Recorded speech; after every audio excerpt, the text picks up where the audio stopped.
आज हम पर्वत श्रेणी और पहाड़ियों के बारे में जानेंगे। भारत का भौतिक स्वरूप के बारे में पूरा अध्ययन हम करेंगे और इसमें हम जानेंगे कि कौन सा पर्वत कहाँ स्थित है और कौन सी पहाड़ियाँ कहाँ स्थित है। दोस्तों, सबसे ऊपर यहाँ पर पामीर है। इधर हिंदुकुश पर्वत, यहाँ पे K2 गाडविन ऑस्टिन है जो काराकोरम श्रेणी में स्थित है। यहाँ पे यह भारत का सबसे ऊंचा पर्वत माना जाता है।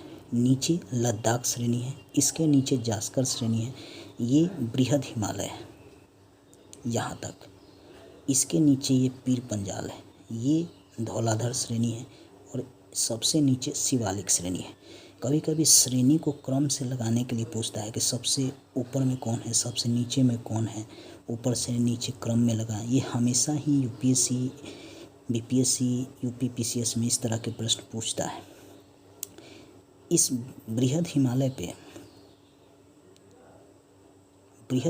पे स्थित है। यहाँ पे काराकोरम श्रेणी कहाँ पे स्थित था? यहाँ पे। इस पे K2 श्रेणी स्थित था, ठीक है, जिसको गाडविन ऑस्टिन कहते हैं। अब ग्रेट हिमालय पे हम देखेंगे कि यहाँ पे नंदा देवी पर्वत है। यहाँ पे माउंट एवरेस्ट जो नेपाल में पड़ता है, ये नेपाल का क्षेत्र है, यहाँ माउंट एवरेस्ट पड़ता है।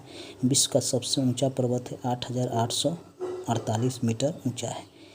सिक्किम में भारत का दूसरा सबसे ऊंचा पर्वत कंचनजंगा पड़ता है जो 8,596 मीटर ऊंचा है। अरुणाचल प्रदेश का ये क्षेत्र है, यहाँ पे नामचा, बरवा और मिसमी पहाड़ी स्थित है। यहाँ पटकाई बूम है, ये पटकाई बूम है। ये पर्वत, ये जो है नागा पहाड़ी है, यहाँ पे नागा पहाड़ी है, यहाँ पटकाई बूम पहाड़ी है, यहाँ पे लुसाई पहाड़ी है। ये पूर्वी क्षेत्र के पहाड़ियाँ हैं। यहाँ पे गारो, खासी और जयंतिया, ये मेघालय में स्थित पहाड़ी है। हमेशा पूछता है कि गारो, खासी, जयंतिया पहाड़ी कहाँ स्थित है, तो ये मेघालय में स्थित है।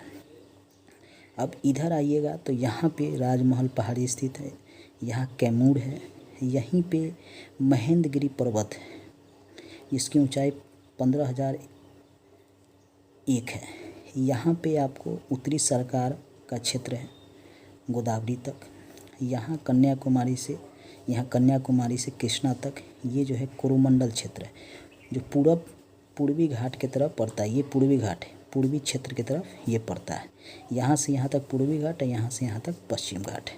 और यहाँ पे जो इसका मिलन स्थल है, इसको हम पालघाट गैप कहते हैं। यहीं पे नीलगिरी पहाड़ी है, जहाँ पे नीलगिरी पहाड़ी का सबसे ऊंचा डोडा बेटा पर्वत है जिसकी ऊंचाई 2,637 है। यहीं पे इसके नीचे जो है अन्नामलाई पर्वत है, यहीं पे अन्नामुड्डी पर्वत है।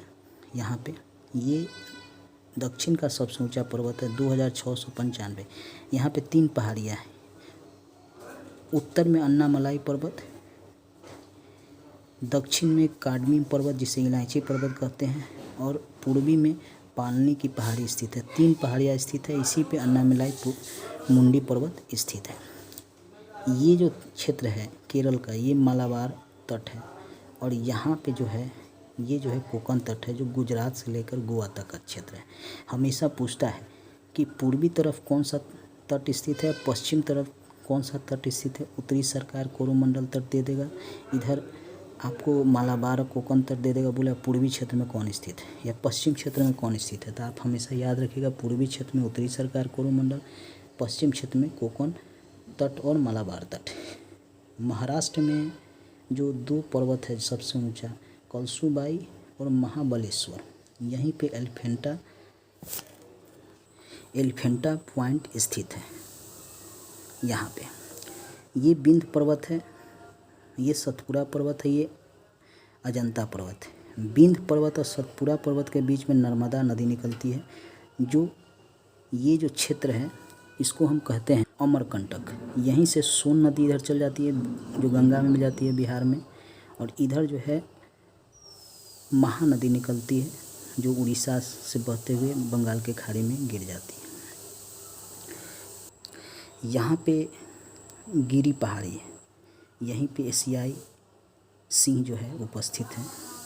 विंध्य पर्वत और सतपुड़ा पर्वत के बीच में नर्मदा नदी निकलती है, जो ये अमरकंटक है, यहाँ सोन नदी इधर जो गंगा में मिल जाती है बिहार में, इधर महानदी जो उड़ीसा की तरफ बहती हुई बंगाल के खाड़ी में गिर जाती है।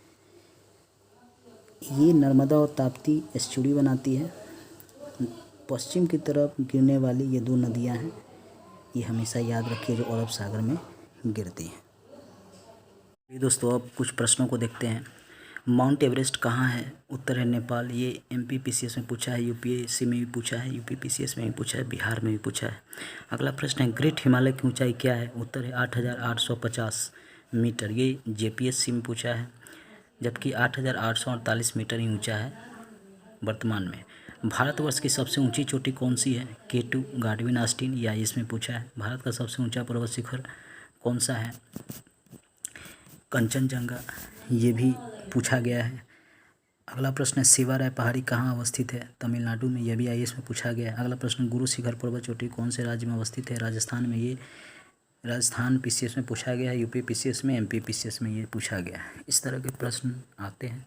मैंने जो अभी पढ़ाया है, अगर आप उसको सही ढंग से पढ़ेंगे तो आपको जो भी ज्योग्राफी से प्रश्न किसी भी एग्ज़ाम में पूछे जाएंगे, चाहे वो UPSC हो, BPSC हो, SSC हो, रेलवे हो, बैंक हो, नेट हो, NTPC हो, सभी में आप आराम से बना सकते हैं। मैप के थ्रू पढ़ना बहुत आसान होता है। धन्यवाद दोस्तों।